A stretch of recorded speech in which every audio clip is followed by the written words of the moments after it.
winds still at 160 miles an hour. That is a strong Category 5. And you can see it's moving to the north-northeast at 15 miles an hour. PV and Manzanillo still under hurricane warnings for roughly the next 12 to 24 hours. The system races towards Texas late this weekend. And even though it weakens over the higher terrain in Mexico, we are expecting feet of rain, which could cause massive flooding across parts of that country. Now, again, it's a historic hurricane, the strongest ever recorded in the Western Hemisphere. Peak winds at 200 miles an hour, the central pressure down to 879 millibars. And why did it rapidly intensify? Just 2 days ago, it was a tropical storm.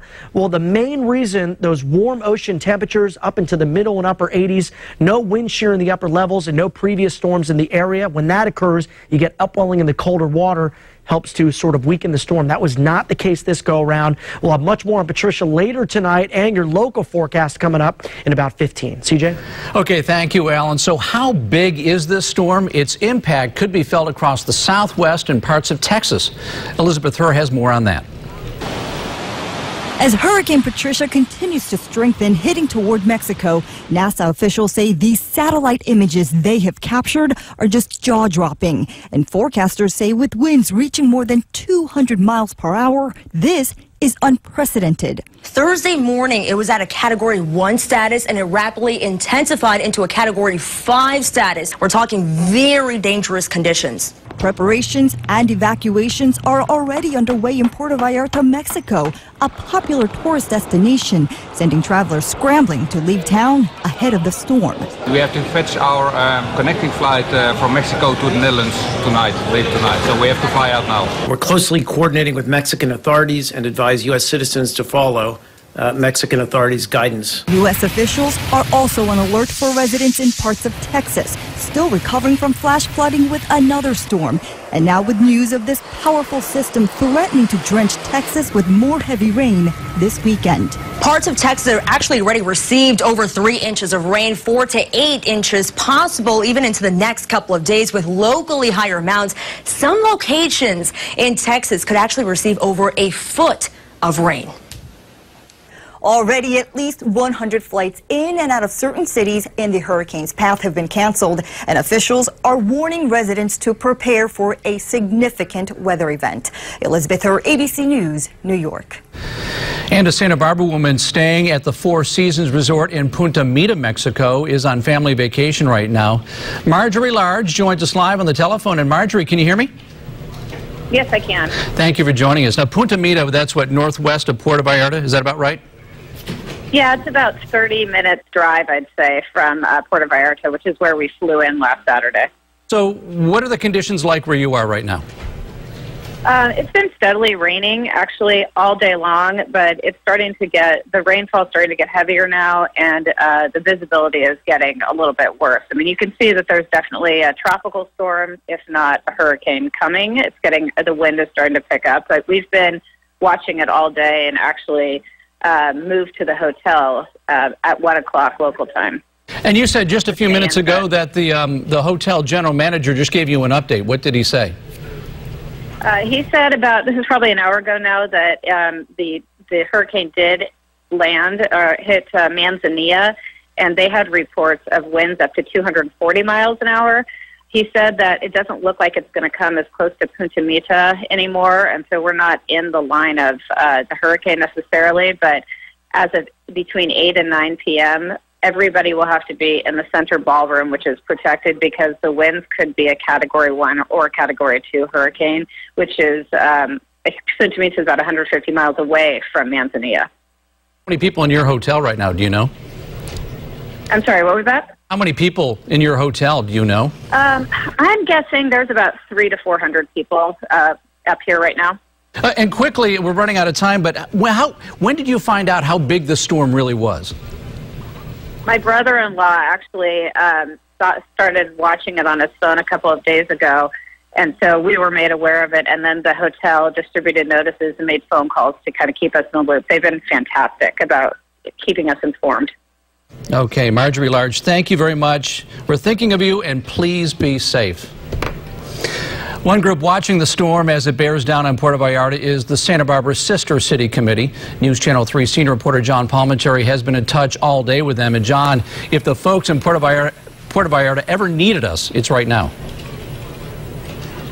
Yeah, you know, and we're watching like they are some of the technology from our First Alert Weather Center, other sources that are giving us the images. The bond between Santa Barbara and Puerto Vallarta, Mexico, goes back 42 years with the Sister City Committee. That's why they're in such communication, keeping an eye on things, emails and phone calls. They started before dawn this morning, and in some cases, some of the political leaders locally are calling down there as well to their counterparts. All-day images of Hurricane Patricia have been followed very closely, especially as the map shows cities that our local Sister City Committee has visited over the years and that they have helped out.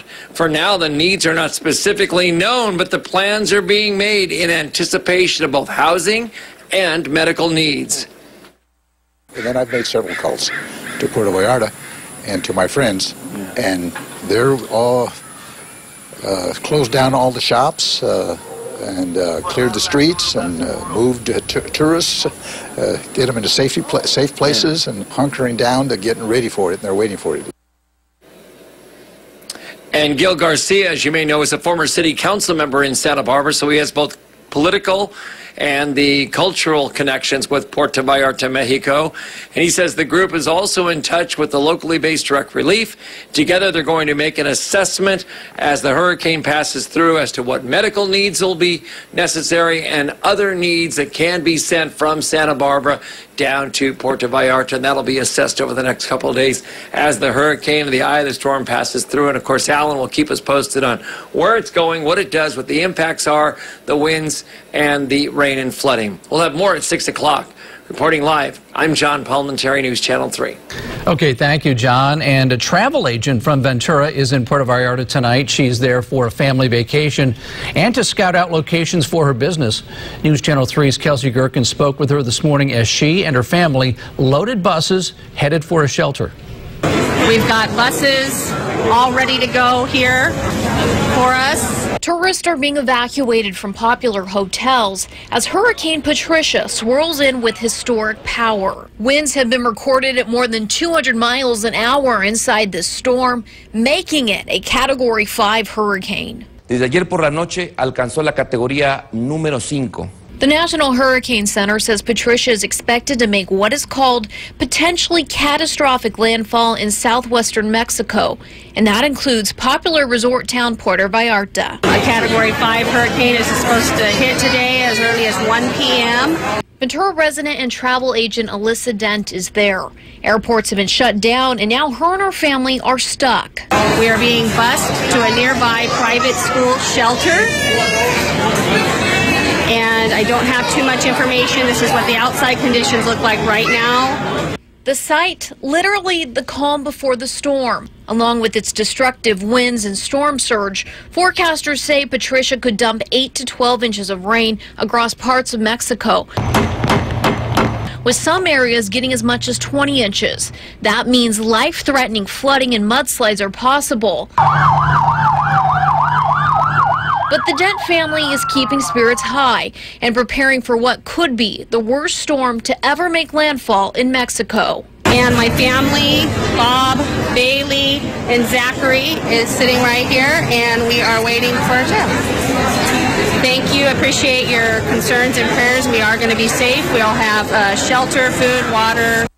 Kelsey Gerkens, News Channel 3. Goleta-based Direct Relief is in touch with authorities in Mexico tonight. The nonprofit helps with various types of medical aid and relief assistance during and after disasters all over the world.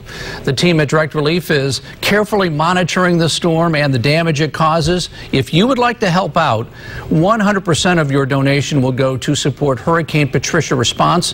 Visit directrelief.org for more information. And the American Red Cross is making last-minute preparations to help out as well. Here in California, trained Red Cross volunteers may be sent to Mexico if they're needed. More than 500 Mexican Red Cross volunteers are ready to support with first aid and shelter support. The Mexican Red Cross has 18 emergency response units stationed. And for more information on this record-breaking storm, please go to our website at KUIT.com. Up next, a reopening date for a local landmark. Find out when you'll be able to walk the Cayucas Pier after a 2-year renovation. But first, Hillary Clinton stumping for votes after that 11-hour grilling on Capitol Hill. Did she win over any voters? That story and more coming up on News Channel 3 at 5.